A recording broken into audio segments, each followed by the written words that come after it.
I remember when he came into the gym, he was like, yo, you got to listen to the song. Getting flashbacks of the wedding yesterday. Oh, they played this? Yeah. Like 3 times. It's Bad Bunny. Titi me preguntó.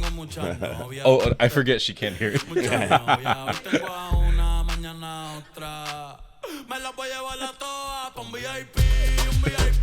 Hey. So what's the relevance of the song? There's no. Do I want to know? No, there's no not relevance. really. Yeah. There's no relevance to it. It's just that he came into the gym one day and said, yo, Mako, you got to listen to this song. And then they played Sometimes it. we play Bad Bunny in the gym. Yeah, we played Bad Bunny at the Okay. gym, and Yeah. it slapped. I go, yo, this is dope. No, I one didn't hear this shit. of my boys that I used to train like every day, he was Colombian, and that's the only thing we could play. When Oh, he he's was training. Colombian? Yeah. Bad What are Bunny's you, Colombian. Mario? My mother is Cuban. My Okay. father's Italian. Okay. So I'm half Spanish. Gotcha. But full Bad Bunny fan. So Yeah, you've been to every concert. I've been to a few. Is he on tour again? He will be. Yeah. Yeah, he just dropped an album, though. Yeah. Just Yeah. dropped a new album, and yeah, ticket prices are even Skyrocketing. crazier than they were. That's what all the memes are right now.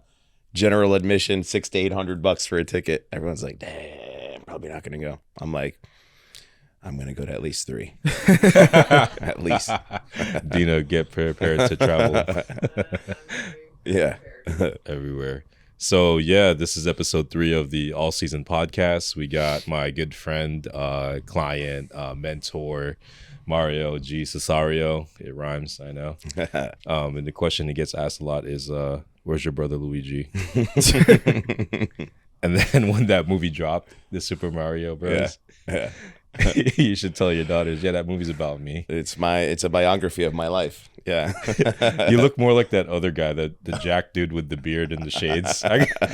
We saw that in theater at Universal, and then he goes, that looks like Mario. I'll take it. But yeah, I gave him a heads up on the question we like to open up with is tell us who you are without telling us what you do.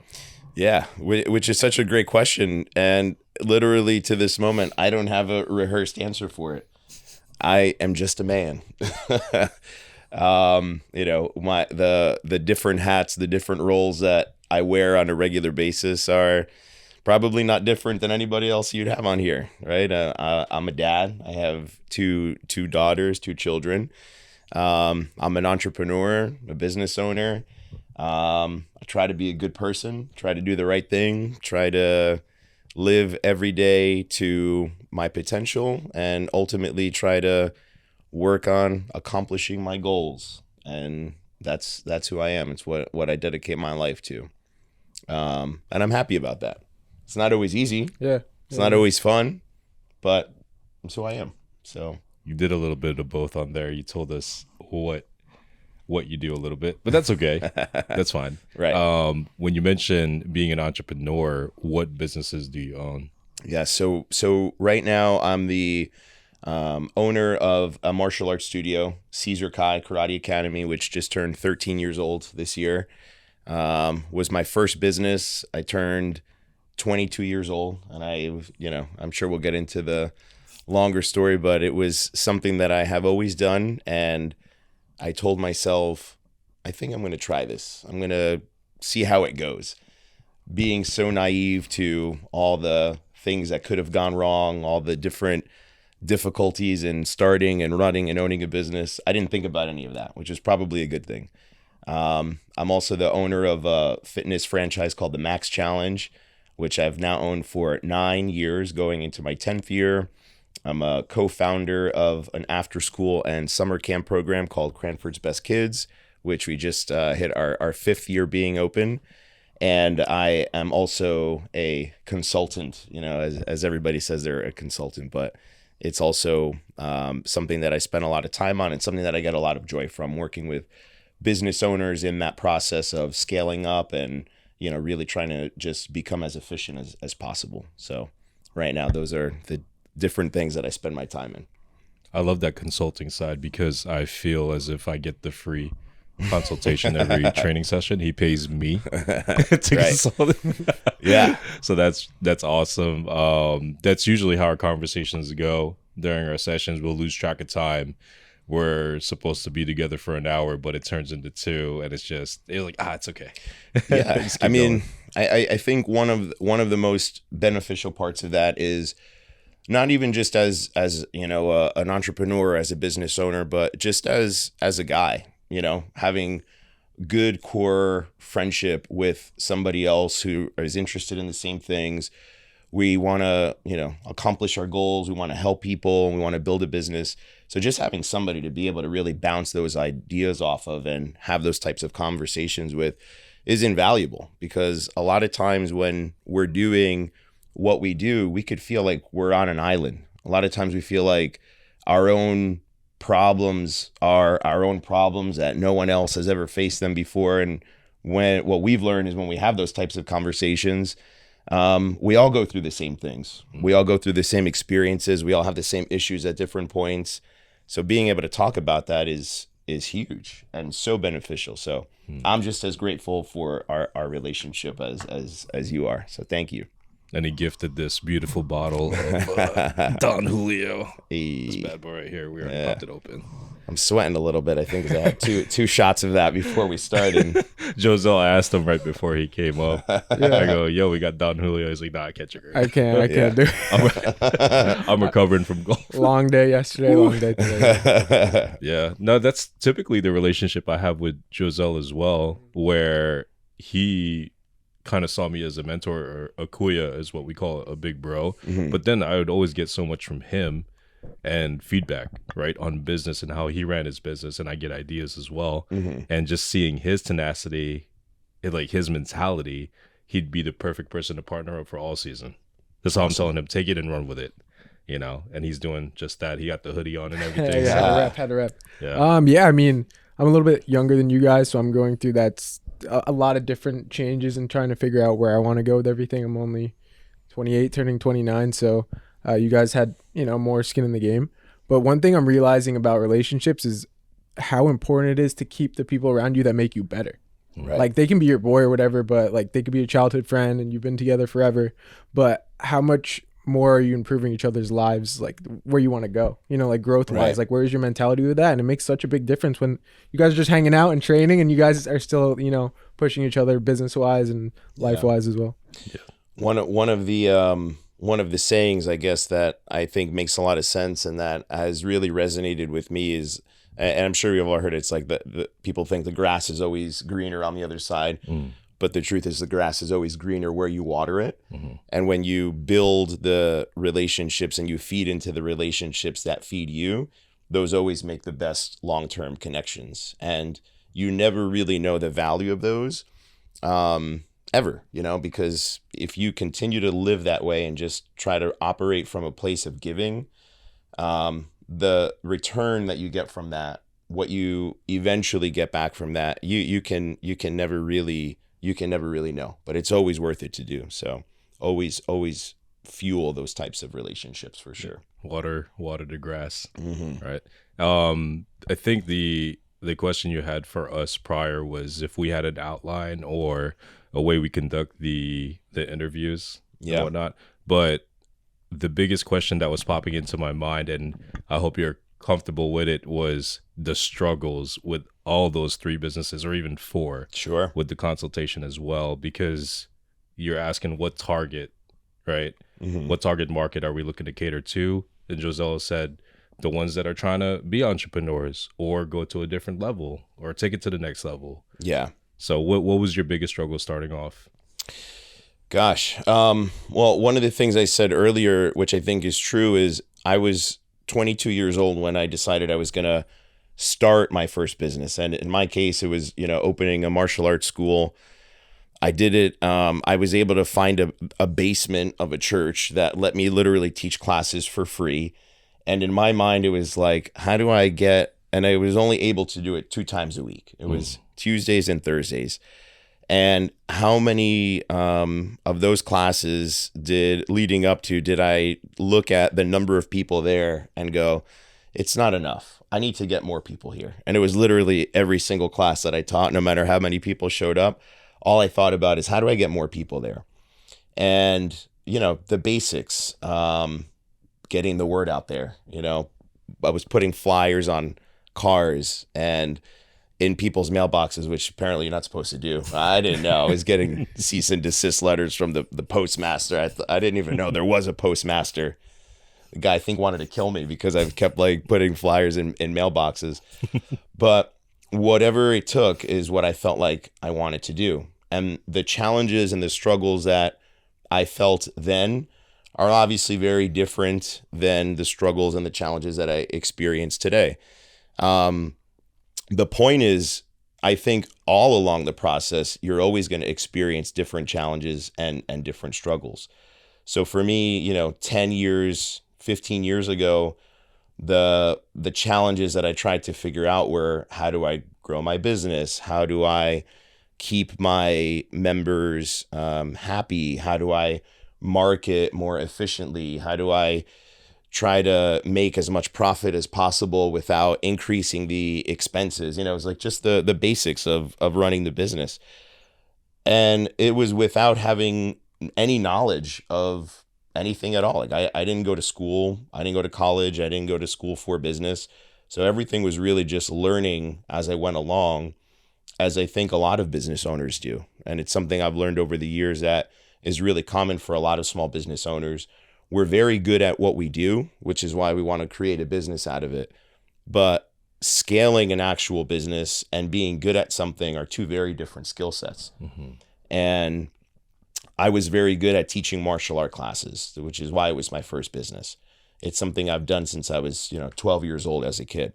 So that part of it was easy. I could do that in my sleep. But how do you make a living out of it? How do you create a business out of it? Is it, again, a very different skill set. And then, today, having over 30 employees across my different companies, again, my issues are just, are different. There's always there's always a fire to put out. There's always something that requires attention. And I've accepted that, it's okay. However, what I also realize is the stronger that my systems are and the more attention I put to the processes that need to be in place, the less fires there are, the less things need attention. So it's kind of figuring out, how do you structure your business in a way that it doesn't depend on you as the individual to run everything, to be the guy or the woman, right? Whoever's listening to this. But the business has to depend on and be built on systems, so that even if you're not the one doing it or running it, it can still run successfully. And that's always, a challenge when you're scaling up. Yeah. So say I'm that owner operator, I'm in that phase where I finally realize that me working in the business is holding the business back, and I'm trying to build out the systems. What are the most important systems that I should put into place before I say, hey, I'm going to hire the next guy?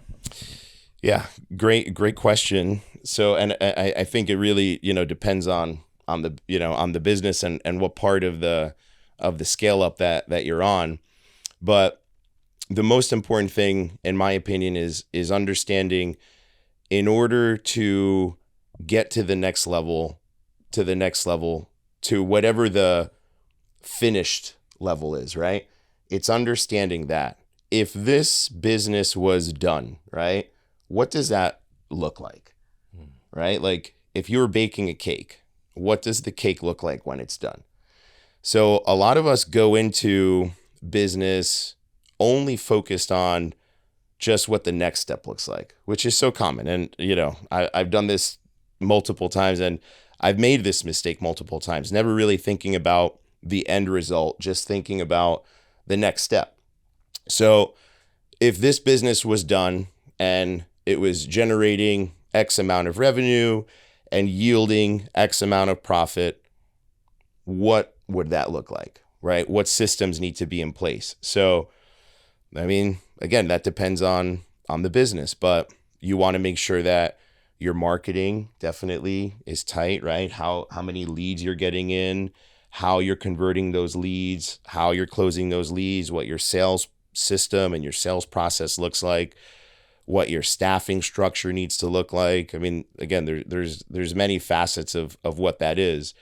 But if you really just look at what you're doing, right, in that moment, all of the hats that you're wearing, and as small business owners, we wear so many hats. Sometimes, especially in the beginning, we wear all the hats. You are everything. You're the marketer, you're the salesperson, you're the closer, you're the doer, you clean up, you stock the closets, you're doing everything. So what is the least important thing that you're doing? What is the least urgent thing that you're doing? And those really simply can be the things that you start to delegate first. Before you're even worried about, your next big hire, right? That's the person that's going to replace the responsibilities that you're doing that are more important, more urgent skill sets. But just the real simple stuff, that's the stuff that you start to delegate first. I remember when I had just my first martial arts studio, I felt at one point like, not that I owned a business, but that I owned my job, right? I was afraid to get sick. I was afraid to go on vacation because I didn't think that the business would operate in the same way unless I was the one doing it. To the point where even if I asked somebody to stock the inventory closet, I'd be so critical of watching how they would do it. I'm like, nah, that's not how I would do it. And then I'd wait till they leave and then I would redo it. And I'm like, this is crazy because I could live in that world and want to be the one that does everything, or I can figure out how to build a business, and it's like, I can't build a business if I'm focused on delegating to somebody and then still wanting to micromanage that. So at some point you have to also recognize that, the way in which somebody else does something may not, it's even if you have a strong system in place, it still may not be the way that you would do it. But as long as it's successful, it's good enough. And you got to move on and focus on the bigger things. So a lot of bangers right there. That was really That's good. a lot. That answered all my questions. So Maku, how did you handle that same transition where, you first opened the first Adelante spot and then you started saying like, I shouldn't be mopping right now. Like I can work on scaling this up, like when did you realize that? And then how did you bridge that gap to making your first couple hires? Yeah, so that was tough for me. I was probably very similar to Mario, where things would stock a certain way or things were put back a certain way. And then you just grow from that, because the one thing you always mention to me is that $1,000 an hour type of job. Right. Then why are you doing it? But, Right. That's just saying, putting a number to it and whatnot, get that mindset. Right. But it's still the same philosophy, which is this a task that's worth $25 an hour, $100 an hour, or $1,000 an hour? Right. And if you want to be the CEO, you have to work on the tasks that only the CEO should be doing, the $1,000 an hour tasks. Yeah. And that's not stocking the inventory closet. Exactly. And it's crazy because that's what I truly enjoyed at the time, even mopping, cleaning, wiping down machines. And the point where it became a little too much was because I was still working full time. So something had to give.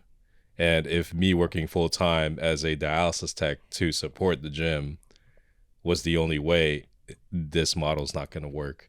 So then the moment I actually left that full-time position is when the gym started to grow, because I had a little bit more capacity to put into the gym, hired more people, got creative on, what to do and hold events and get people through the door.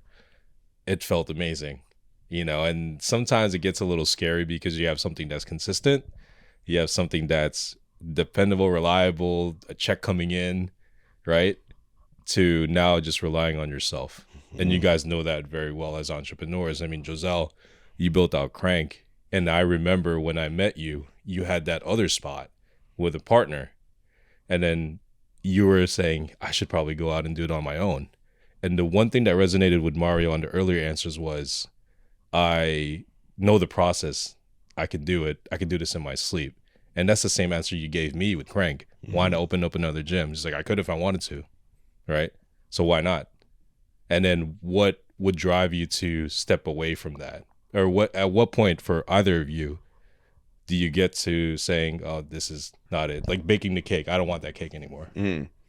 So, I mean, for me, in that part of my process, it wasn't necessarily I don't want that cake anymore. It was I want more cakes. Cake. I want that cake.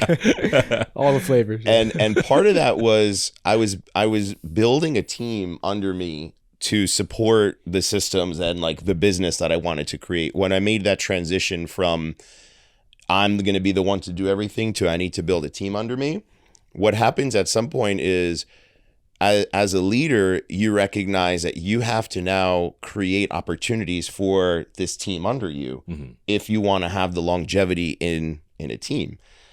And that's also a pretty big responsibility because in the beginning, they're just there to do their job. But as a leader, you're selling a vision. You're giving them belief in your vision. And the reason that I started expanding was I needed to generate more revenue to create more opportunities for the people under me.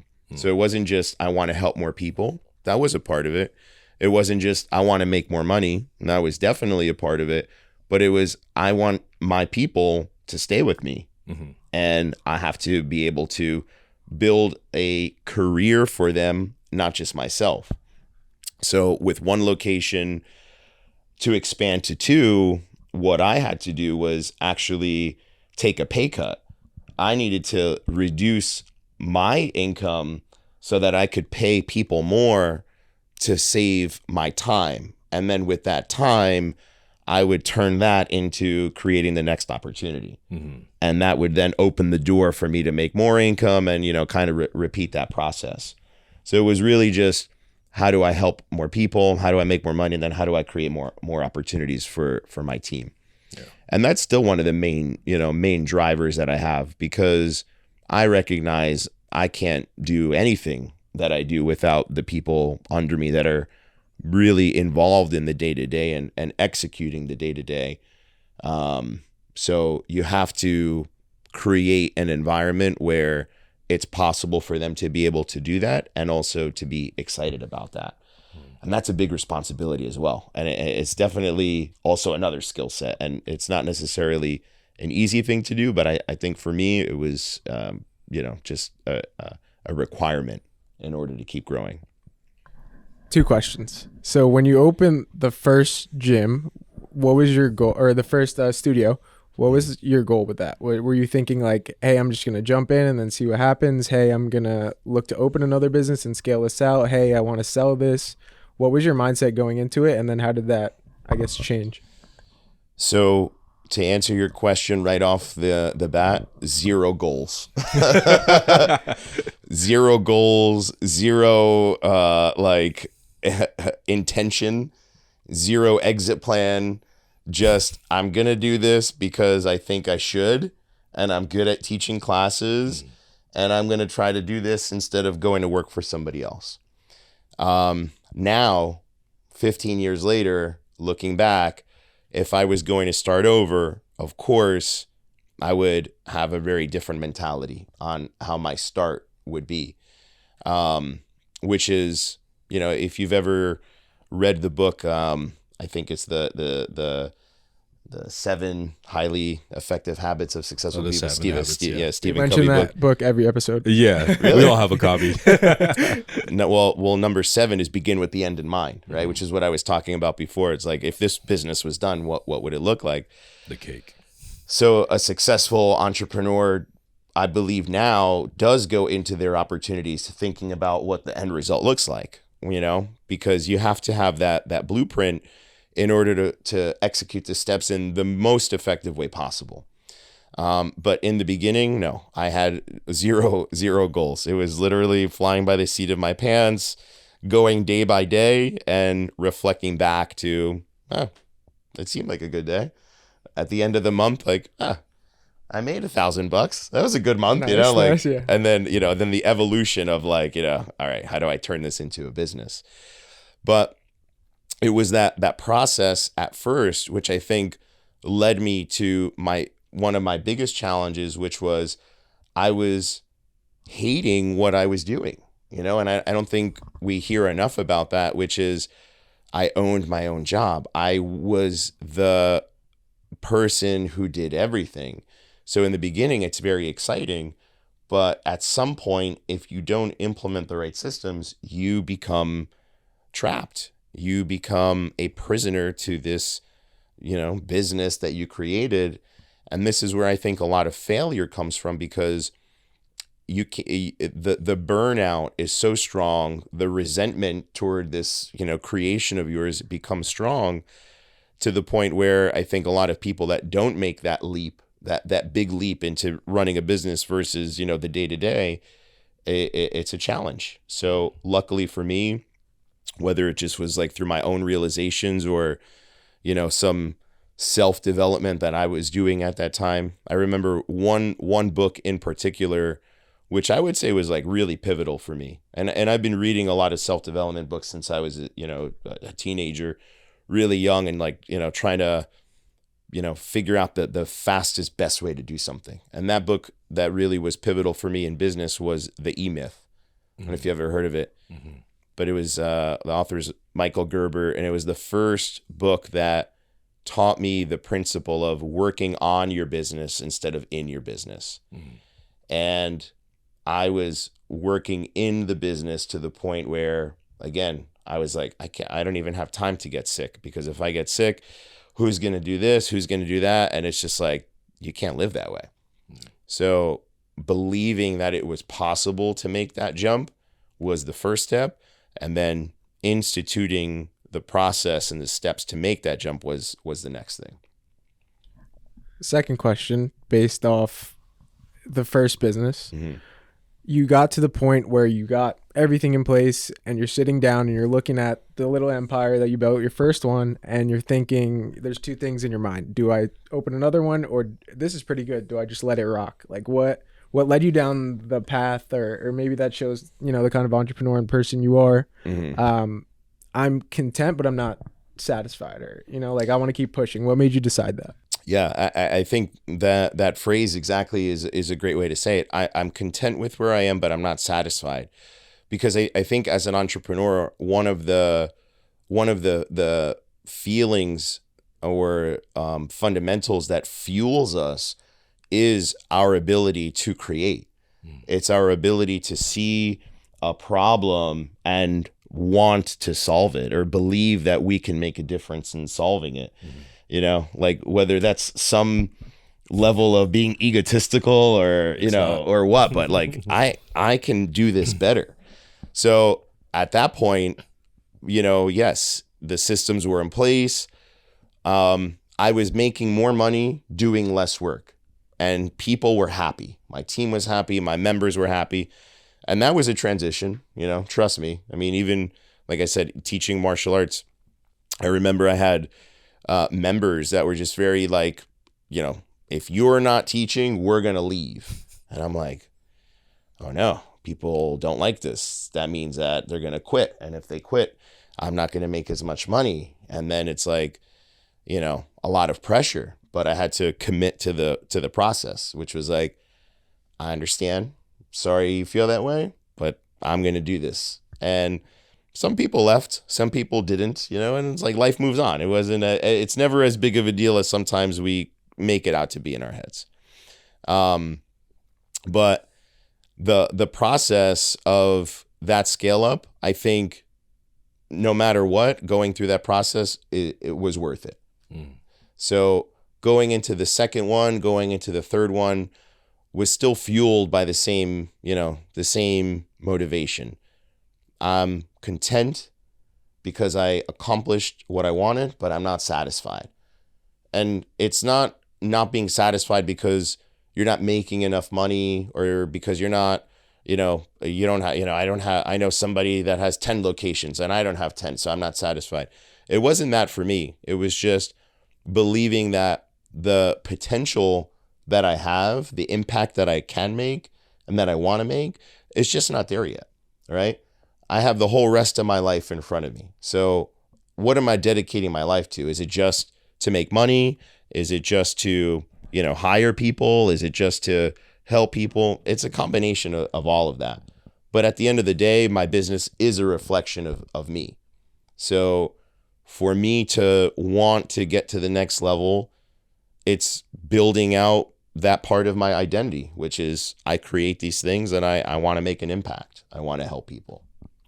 Where did this relentless attitude come from? Was it from family, maybe sports or competition that you went through growing up? Like, what led you to identify with, I am this kind of relentless man that, you know, if I say I'm going to do something, I'm going to do it. If I see a problem, maybe I can solve it because I believe in myself and I can accomplish great things, or things that might seem, you know, crazy to other people when you're telling them that don't understand. Yeah. You know, I'd love to say that as far back as I can remember, I've always been this way, and I came out of the womb wanting to solve problems. And I'm not sure that was always the case. I feel like, you know, as a kid, I definitely got like satisfaction from, you know, helping people and like, you know, doing the right thing, which I think is a great quality. If I think back to like my earlier memories of being entrepreneurial, and I've told this story before on other podcasts, and I think it's funny. If you remember, like in grade school, we had these fundraisers where we'd have to like sell candy, the boxes, and like the candy would cost $3. And it just occurred to me, I was like, if I sell them for $5, I'm going to make $2 for myself. And it didn't occur to me that I was like, you know, doing anything wrong. I still don't think I was doing anything wrong because I just told the people it was $5. I remember I told one of my teachers, like, guess what? I'm making $2 off of each one of these candies. And they're like, you're not supposed to do that, but don't tell anybody. And good job. And I'm glad that that's the reaction they had, because it didn't scare me, you know, like from being entrepreneurial. I'm glad they didn't ask for a cut. Yeah, I know. You figured it out. I probably would have. Like, yeah, okay, give me more boxes.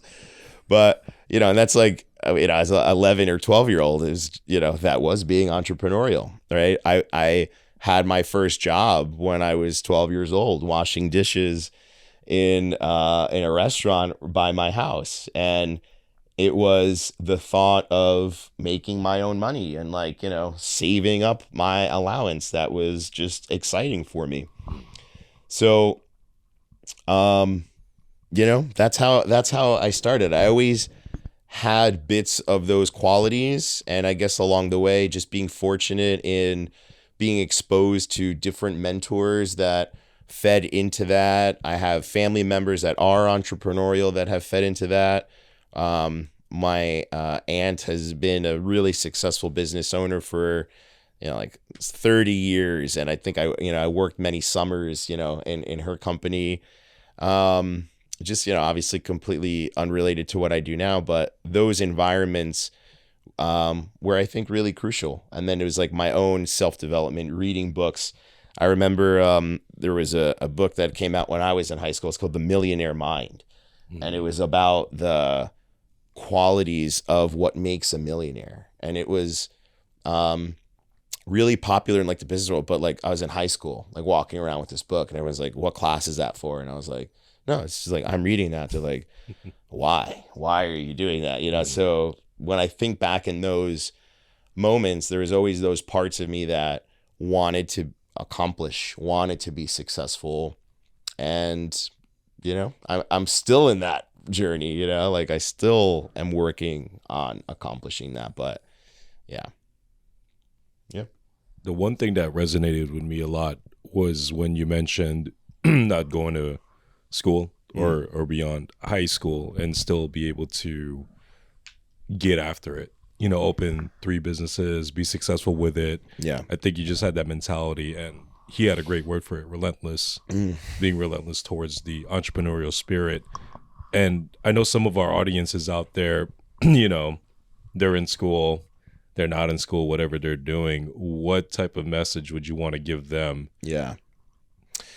Go to school. I'm cautious to, you know, recklessly say, don't go to school if you don't want to go to school.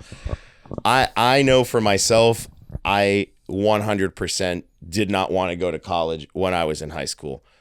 I was an okay student, wasn't bad, wasn't like exceptional. I was a good student. I did not want to go to school. I knew that right from the beginning, and I struggled even to finish high school because I wanted to like get on with that part of my life so bad. And I finished. I went through it. I had many conversations with my guidance counselors that were like, you have to go to college or you're going to be a failure. And I was like, I'm not going to go to college and I will not be a failure. And they're like, you're going to disappoint your parents. And I was like, that's on me. That's not on you. They're my parents. And they're like, get this kid out of here. Like, I just had an answer for everything because I knew that that's what I didn't want to do. And going back to my point before of like just being kind of fortunate to being exposed to, certain environments, when I made those decisions, I'm also fortunate that my parents were kind of like not gonna, they didn't put an absurd amount of pressure on me. Like, you're not going to go to college. My mother we were talking about before, she's an immigrant coming from Cuba. So like, of course, the child of any immigrant parent is like, they're going to go to college and they're going to have a life that they did not have. So then to be that child and tell them, I'm not going to do that, it could be really, a problem for them. But luckily for me, it was just like, okay, what's your plan then? Like, we don't want you to waste your life. We don't want you to, stay home and do nothing. And obviously I was still ambitious at that age. I was still like working and trying to make my own money. And I was training martial arts, like, and teaching like literally every day. So it wasn't like I didn't already have a little bit of a track record that I was going to try to accomplish something, but they gave me like a year, to figure it out. And I'm grateful for that. And it worked out for me. So going back to your question, I think that the belief in yourself is always going to be the most important thing, right? But I do also believe you should have a plan, and you should be committed to what your plan is.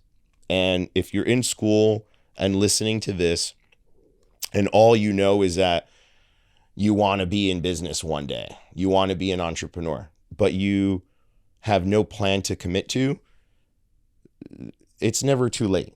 Finish school, that's fine. Like 1 year, 2 years, 3 years, 4 years, it's not going to make a difference in the grand scheme of things, in my opinion. So if you don't have a plan and you just have the desire, finish the commitment you started, go to school, all good. And then if you change course, you change course. It's not going to make a difference, in my opinion, in the long run. Yeah. I think there is a statistic where the major that you have in undergrad tends to change or what you do afterwards. Like, for instance, I have a bachelor's degree in marketing. Whether it applies to the gym or my previous businesses, I'm not working at a marketing firm or any advertising agency, and it changes. And I even went and dabbled in the healthcare industry as a tech, or even being a facility administrator and all that, going to school for nursing. And one of my messages to the younger generations is, look, you could have it all planned out. You don't know until you try it. And I would say try it. Right. I mean, I didn't go to college, so I'm still here trying to figure out what undergrad means, because I don't even know what that means. Not graduating. It's a form of late registration, right? Right. And not completely dropping out. I agree with you. I think that's, I think for a lot of young people in particular, they're, especially now, for better or for worse, with social media, there's a lot of pressure of like accomplishing, and you see young people, that are perceived to be rolling around in their millions and their beautiful cars. And, we all know that there's a positive and a negative side to that type of imagery. It could be motivating and inspirational, but it could also put a lot of unrealistic pressure on where you are and where you think you should be. And I'm just a big believer of, you are exactly where you should be. And if you want to get to the next point, you put in the work to get to the next point. And whether that's finishing school, getting your degree, whether that's still doing that and studying entrepreneurship, watching YouTube videos, exposing yourself to real influencers late at night, 8, 9, 10 o'clock when maybe your friends are out partying or on the weekends, and you're putting in that work to develop those skill sets. That's what you should be doing if that's the desire that you have. But definitely not carrying that pressure to compare yourself to what you see online, because everybody's journey is different, and what you see online is not always the reality. And I think at this point everybody knows that. Yeah, the behind the scenes, the struggles, they're showing the wins more than the losses, which will bring me to a great question with this theme. Yeah. Do you love to win or hate to lose? Love to win or hate to lose? What a great question. I don't think of all the podcasts I've ever been on, anybody's ever asked me that before. It's a great question. I love to win. I love to set out to do something, not just to prove to myself that I can do it, because there have been many opportunities, many times along my journey so far that I have sought out to do something and have not.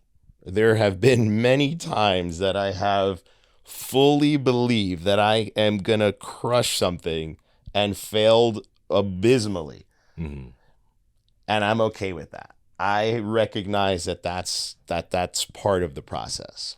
But if I was so afraid to avoid my failures, I can't imagine that I would be making any progress and making the strides that I've made. Because when people try to avoid their failures, they can paralyze themselves. They can get so critical and, overthink and become a perfectionist. Mm-hmm. And something that I learned a long time ago that I'm also a big believer in is done is better than perfect. Yeah. Right? Like I'm going to accomplish this. I'm going to set out to accomplish this goal, and I might knock it out of the park. I might fall short. I might hit it exactly the way I want to. I'm not going to know unless I go for it.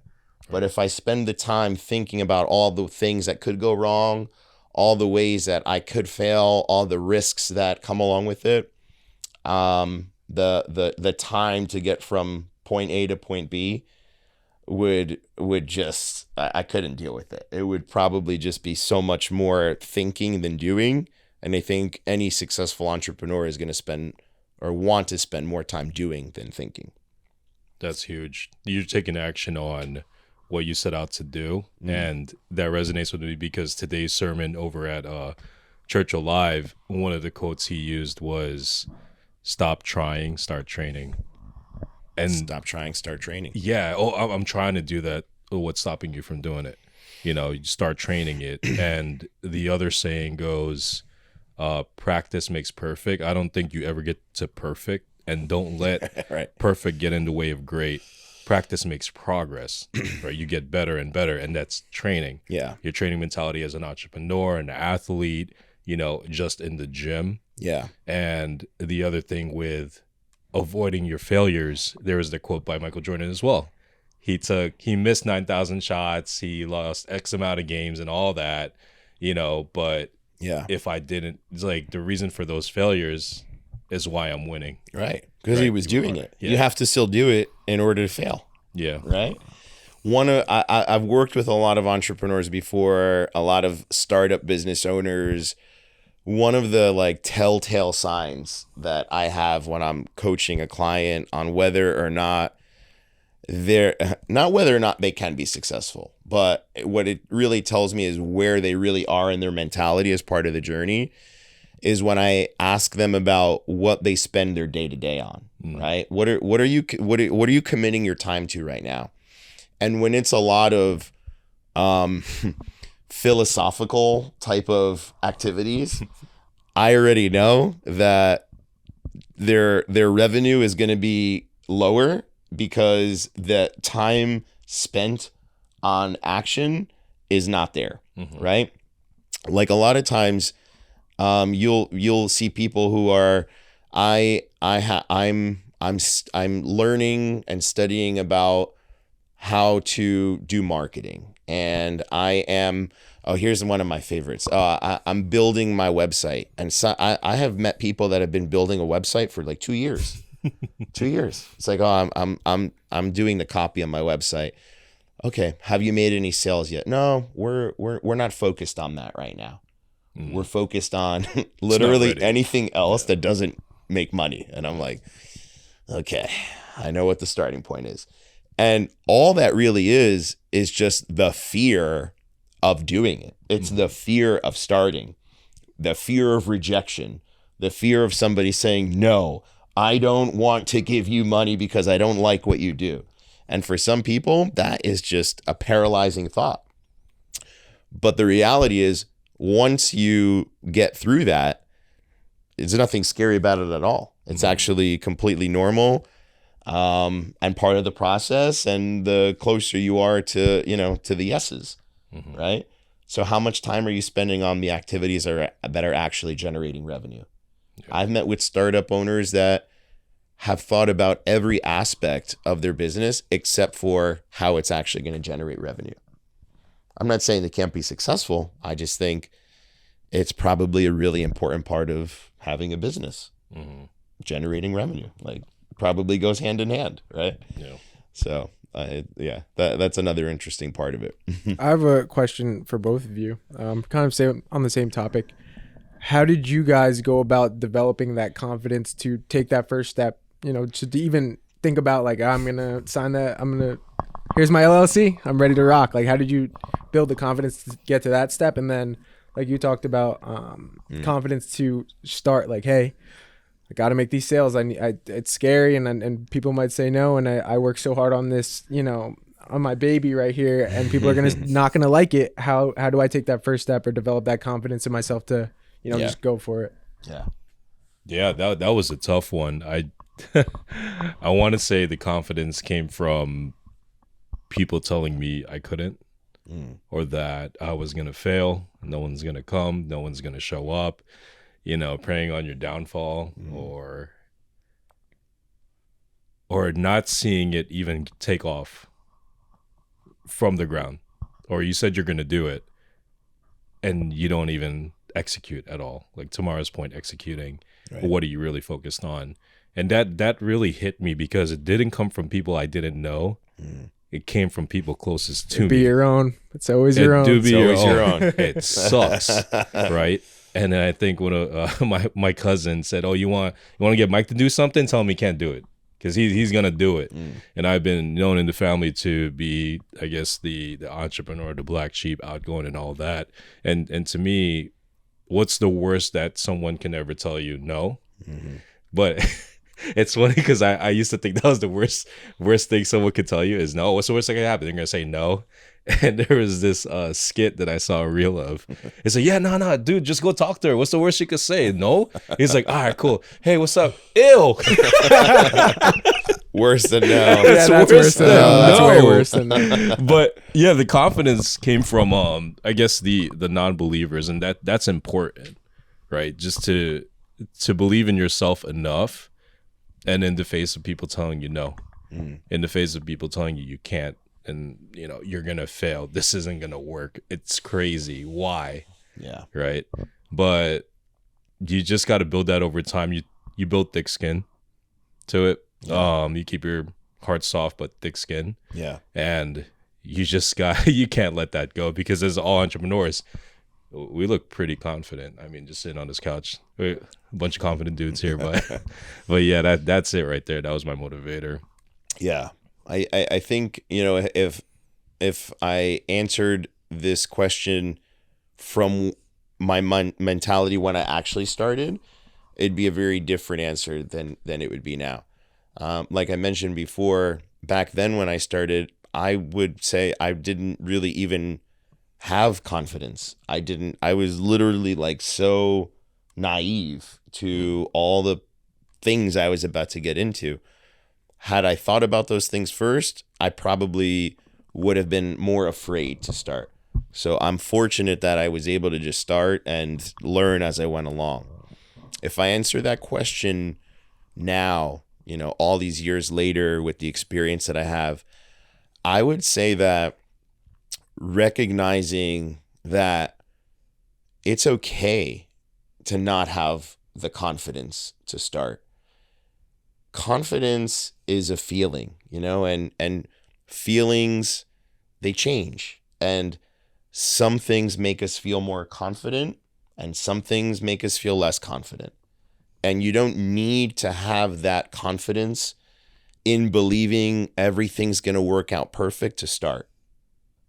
But if you believe that just by starting, there's going to be great things that happen and challenges that come up, and there's going to be, obstacles that are going to be easy to solve and obstacles that are going to be tough to solve.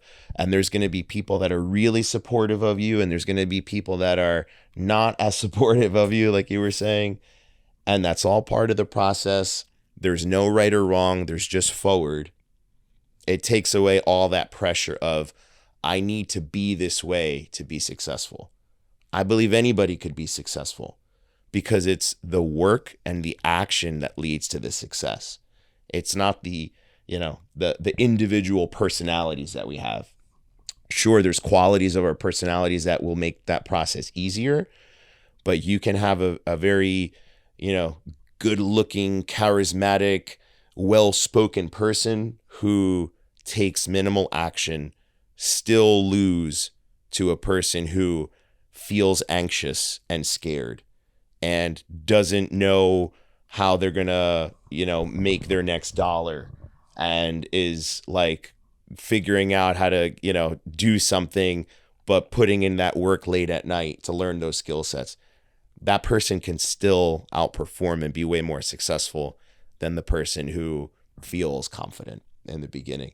And that's what I love about entrepreneurship, because it is the most fair, level playing field for everybody. Mm-hmm. It's the work that you put in to the results you get out. Yeah. It doesn't matter who you are. That's the success formula, in my opinion. So that would be my answer 15 years later. Would be your answer, Giselle? My answer, well, going back to the sales thing. So I think we're all this kind of person. Like when somebody tells me no, I say why, right? Like, why not? So then whether they tell me why or I get more data about it, at least now I know why they said no and I can't let it happen again.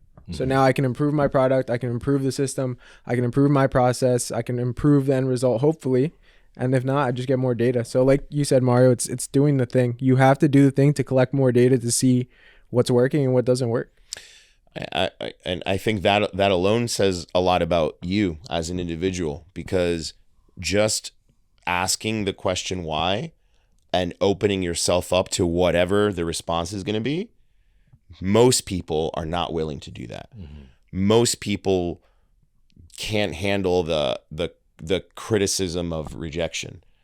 And when you're able to separate your identity from the feedback, that's to me where the success is, right? Because they're not saying like no to you as a person. It's just whatever their feedback is, and that's okay. And even if it is no to you as a person, even if they said, I would still do this if it wasn't with you because I don't like you, you got to have that tough skin, and you have to believe, like you just said, Maku, that even if that's what one person feels, that's not what everybody feels. Or what did I say in this certain way that this kind of person didn't resonate with it like this person did? Right. So it's like, I always try to stay as accountable as possible and put the extreme ownership. If you guys have read that, like if there's a problem, how can I better influence the result, Yeah, for sure. I mean, I personally always think it's the client's fault, never my fault. No, I'm just kidding. He didn't read extreme ownership. It's never my responsibility. No, I like that, the accountability and just digging deeper. When I was working with a financial services firm, it'd be called handling objections, because they're not saying no to you or the plan. It's something else. So you got to dig deeper. So when someone says no to, oh, why won't you do the training sessions, or what did I do different, and why did you even come here in the first place? Remember, you came to me, I didn't come to you, right? Right. So you just got to dig deep under why and be not afraid to ask that and be afraid of the answer. Yeah. Yeah. I think a good general reminder for this part of the conversation is understanding everything that we're talking about are skills. Mm-hmm. Skills can be developed. I was just having this training earlier with some of my team that we were, doing a workshop in today, and we're talking about skills. And just like a muscle, the more you work on it, the more you practice, skills can be developed. And I think a lot of times we forget about the repetition, the importance of learning a skill, practicing it, failing through it, getting feedback, refining it, making it better, and committing to that process. You can be a 4 at sales and train and work and learn and practice, and you can increase that 4 to an 8. And the results you're getting, I mean, you could be even a 9 or a 10, but the results that you're getting by going through that process are going to be huge. But it's that fear of, I'm just not good at this, so I can't do this because I'm not good at it. When in reality, it's just time against the result that you're trying to accomplish. Right. Like going from not being able to squat 225 to now squatting 500. He's getting personal on me now, but yes, that is exactly right. Now Mario came to me in February of 2022 for personal training, and I loved his answer on why he chose Adelante Barbell Club. He said, "You were the first one to answer back." Dude, it was crazy, and again, having my own like service-based businesses and then being a client, right, where I'm like, okay, I want to start lifting, I want to build muscle, I want to I want to get stronger and change my life. So now I'm a client and I'm looking for any powerlifting gym, and our area is just so saturated, right? Whether it's my kind of business or yours, like you go on Google, you're getting 50 options of like different things you can do. So just like anybody else, I'm going down the list, and I probably reached out to 5 or 6 places. And not only were you the first person to respond, but your response time was pretty much immediate. Mm-hmm. And it wasn't like, oh, here's all the information. If you're interested, just come in. It was like, you set an appointment. You were like, you need to be here at this time. I'm going to meet with you. And your process was impressive. And it was that me just following the steps you gave me that made me your client. When by the time you had already closed me and I'd already taken my credit card and put it on the table, then 2 weeks later, like one of the other places, like, oh, I saw you filled out a lead form. I'm like, yeah, Nice. the time has passed. Sorry, guy. Got to respond quicker. But yeah, for sure. What was the toughest part of the process with training? Because I know you've had a couple of what do you call this? Frustrations. I think the biggest one was bench, and you recently PR'd on bench. Yeah. You'd come and ask me, it's just the bench isn't moving. I said it takes time. And what did you have to tell yourself over and over again? So luckily for me, I have an amazing coach. And one of the things Maku told me from the beginning that I have never forgotten, and that I reference not only often with you, but I've taken and reference with people on my team and in my life as well. Progress is not linear, right? So we think about getting better as every time I come, I'm going to get better and better and better and better. And it's like this straight line up. And you were the one that really reminded me that progress is not a straight line up. There's going to be days and moments where you feel on top, and days and moments where you're not. Days where you feel really strong. Days where you feel really strong and you're not strong at all. Days where you feel like horrible, and then you hit a PR and you're like, where did that come from? So committing to the process, just showing up, being consistent is going to bring you to the results that you want, no matter what. Yeah. Right? Putting in the work. That's what we, kind of like, I guess, the theme that we're developing here on this talk. showing up and putting in the work. So, now working with you for a year and a half, I can't even, I can't even believe where I'm at in my fitness because of training with you and being a member at Adelante. My starting point was ridiculous. Which, and I'll share on the podcast, like, I was diagnosed with type 1 diabetes out of nowhere, I'm 38 years old, and like just this autoimmune disease developed in me. I lost 30 pounds in 3 months. I lost all my muscle mass, and I went from 180 pounds to 140 pounds. Literally, like, I felt like a child. I'm like, I have no strength. So this is why I wanted to start working out again and working with a coach. If one of the questions on the podcast is, what advice would you tell anybody that's thinking about starting in entrepreneurship? I'm always going to say, get a mentor, get a coach. That is always going to be one of the best pieces of advice that I would give anybody, and that I would give myself, that I wish that I, got into coaching and mentorship sooner to cut my learning curve. But in relation to my fitness, working with you as a coach drastically reduced the amount of time, if ever, I would accomplish where I am today. And I'd venture to say, without a coach, without you as my coach, even if I did it on my own, I don't even think I'd come close to where I am today. Even if it took, triple the amount of time, I don't even think that would have been enough. Oh, so, man.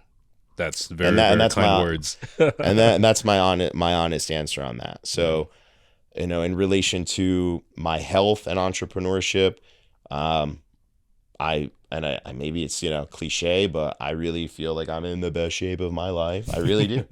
I really do. We'll plug in a picture of your comparison here. Yeah, I mean, if you're listening to this podcast, I literally just put up a before and after from like a few weeks before I started training at Adelante with Maku versus, just a couple weeks ago, and it's like a night and day transformation. Yeah.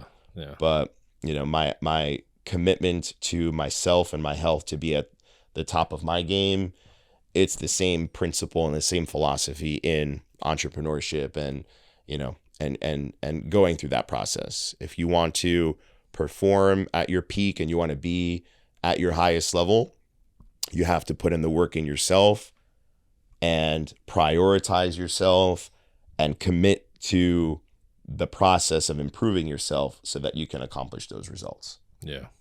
Going back to referencing mentors and coaches, what checklist do you go through in your head when you meet somebody and you try to figure out if they're the right fit? Because I've experienced a couple of times working with, college kids or people that want to start an internship with me. Mm-hmm. They don't even ask like, hey, how are you? Or show any personality, and they try to get a job from me. Like, I don't even know who you are. Like, I'm not going to answer you. So Right. what kind of advice do you give for, the younger, coaches, entrepreneurs out there looking to network and not seem so like thirsty about it, like just sending random DMs, no personality. What kind of advice would you give there? Yeah, I mean, it's funny you say that, because I think like there's just, there's different waves of patterns and different waves of like habits that I've seen in business and in entrepreneurship over the years. And right now it just seems like the last 6 months has been an incredible flood of just like DMs, random out of nowhere DMs on like, whatever they're doing and how it's going to help me. And sometimes I'm just like, God, I can't even imagine how you would think this approach is a good idea. Like, it's like they don't even put Just any laugh sometimes. they don't even put any effort into it. It's just like, I know you want me to change your life, so here's my website, check it out, and I'm gonna book an appointment with you to change your life. I'm like, that's horrible. That's like a really bad approach. I think I'll start with the mentality first, right? What is your motive? What is your mindset in even that approach? And the authenticity of somebody genuinely wanting to learn, genuinely wanting to improve themselves, I think is always going to show over a person who's trying to, utilize strategies or tactics to get, some type of relationship development. I get really regular, DMs on my Instagram. I'm like, oh, do you have any opportunities? Can you connect me to this person and that person?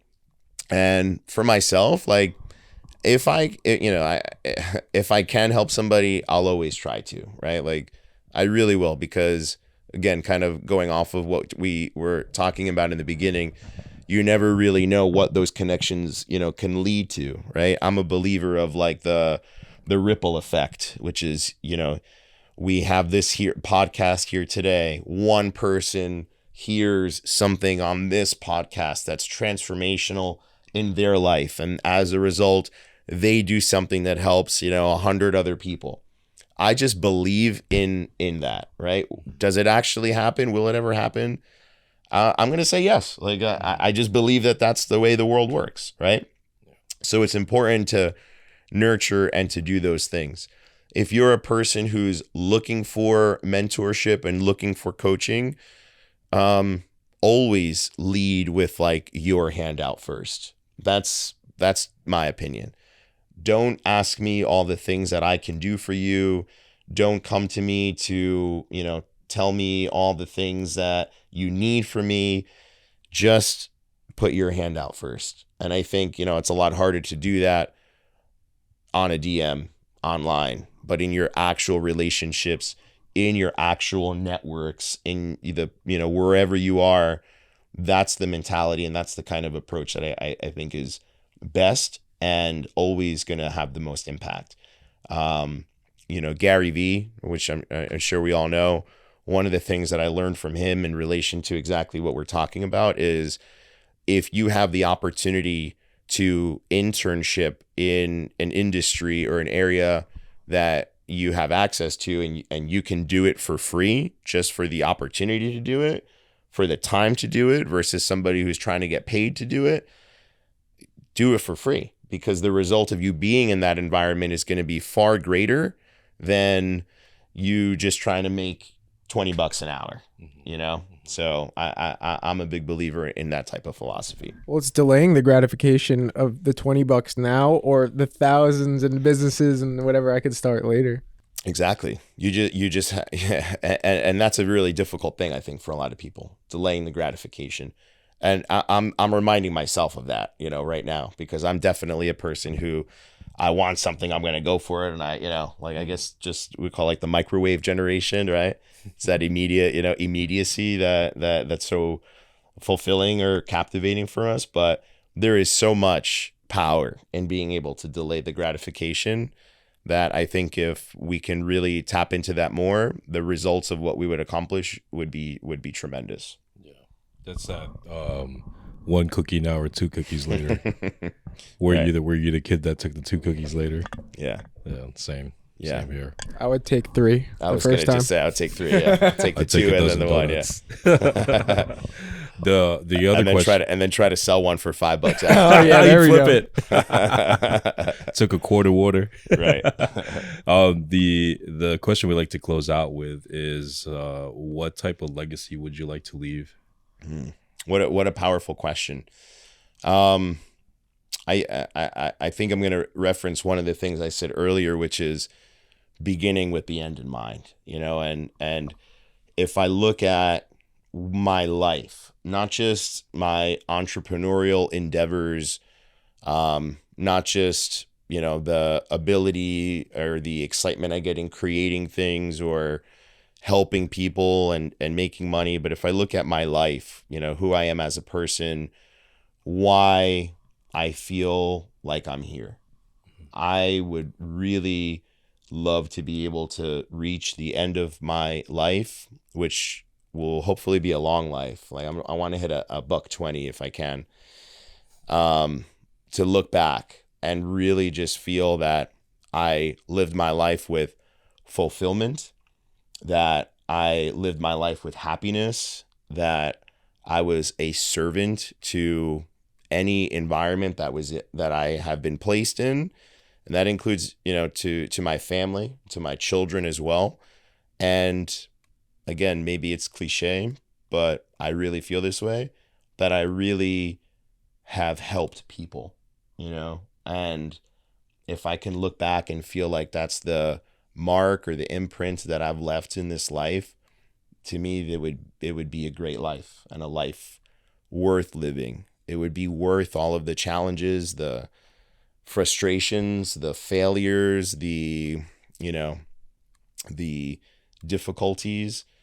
It would be worth all of it to look back and know that as a result of me being here, other people's lives and the quality of their lives were better. And as a result, hopefully 100-fold from there for people that I don't even know. That's deep. That's solid. Good. Very solid. Very solid. It's a legacy, right? Yeah, man. Yeah. This is a great third episode we haven't released yet. But For sure. Hey. dang, we're getting better, right? I think we're getting better. Let's go. I loved it. That's going to wrap it up for us. Episode 3, All Season Podcast. Thanks for tapping in. Thank you.